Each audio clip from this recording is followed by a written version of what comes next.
Assalamualaikum warahmatullahi wabarakatuh. Halo sahabat pecinta sugar glider, selamat datang di vlog saya MS Nandur Semangat. Di kesempatan kali ini saya akan mencoba berbagi tips dalam berbagi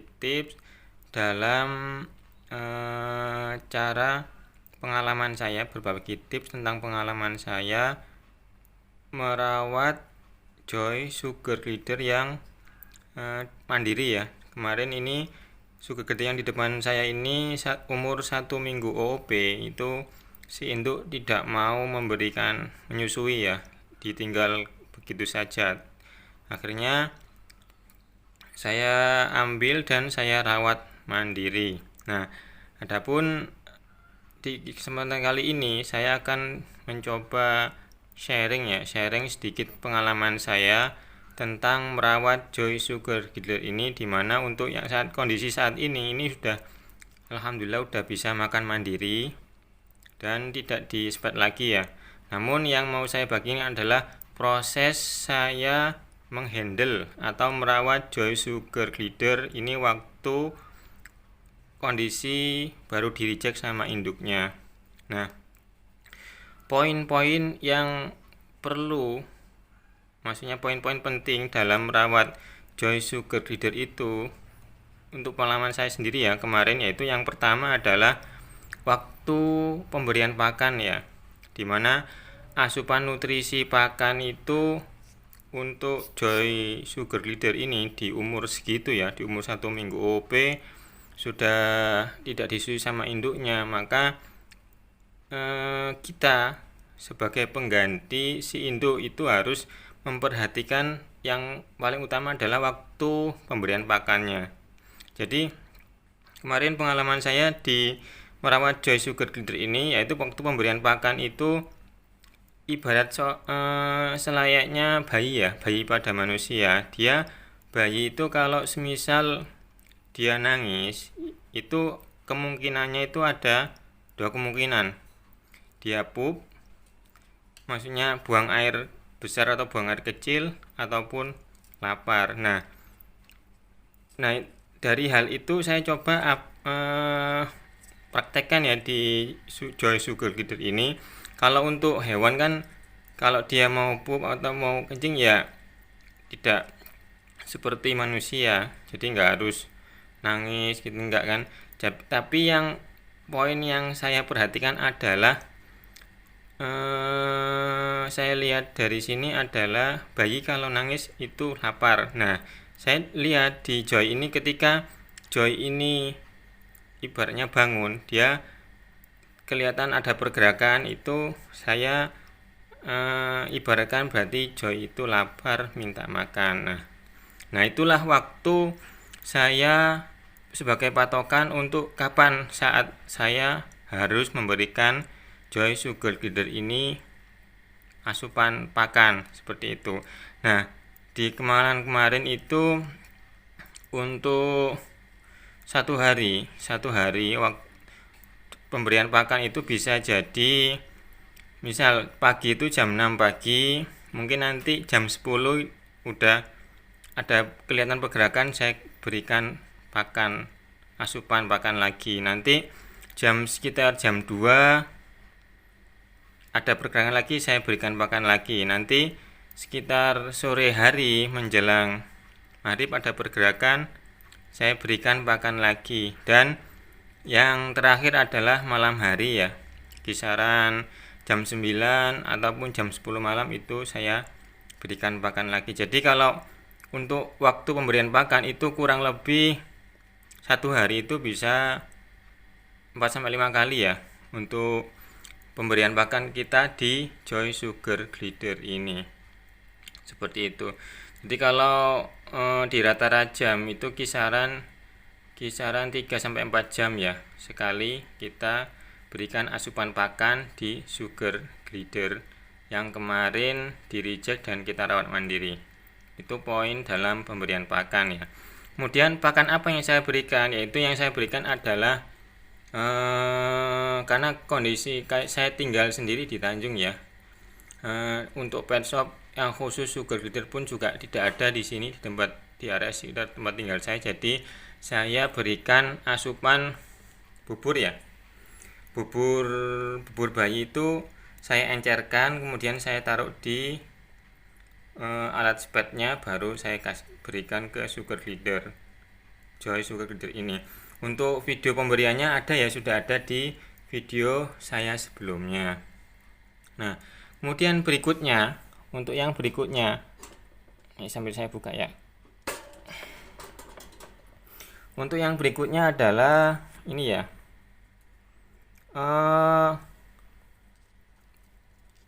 Karena si Joy ini kalau dia bersama-sama induk, ini sambil saya berikan pakan supaya dia anteng. Nah, kalau si Joy ini ketika dia bersama-sama induk, tentunya dia ibaratnya itu tidur bersama-sama induknya. Ada yang menghangangkan badan si Joy ya. Nah, karena ini kondisinya sendiri, maka tentunya kita harus cari alternatif. Kira-kira apa yang bisa menghangangkan badan si Joy sugar glider ini biar nggak kedinginan. Yang salah satunya yang saya aplikasikan ya ini ya. Ini saya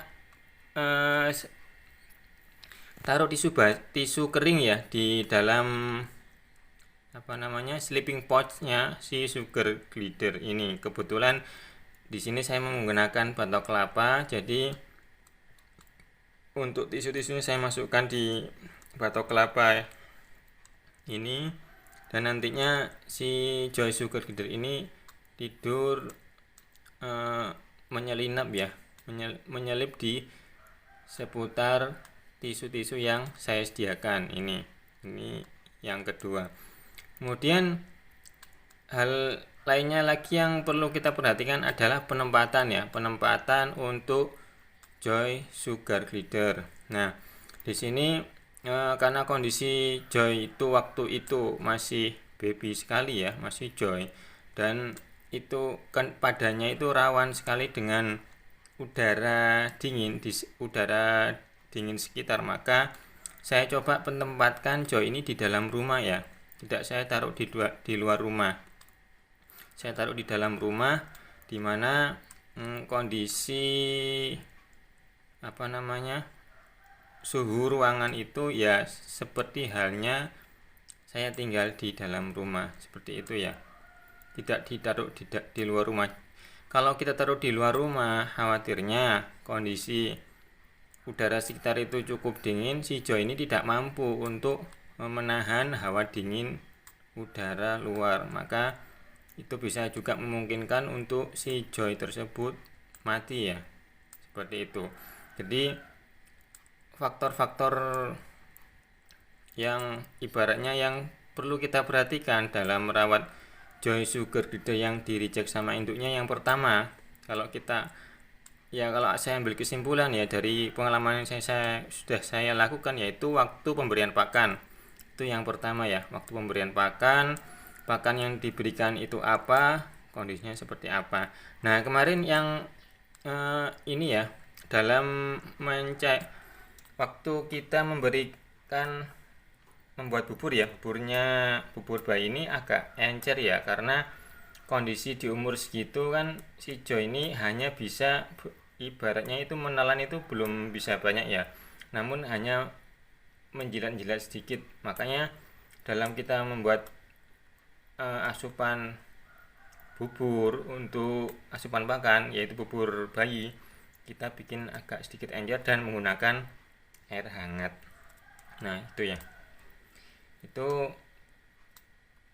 yang pertama. Kemudian yang kedua adalah menjaga suhu sekitar kandang si Joy itu agar tetap hangat. Itu yang hal penting kedua yang harus kita perhatikan dalam merawat Joy bayi sugar glider mandiri ya, yang di samping kita memberikan atau menyediakan tisu kering di tempat sleeping pouch-nya, yaitu yang selain itu adalah menjaga suhu ruang sekitar kandang agar tetap hangat.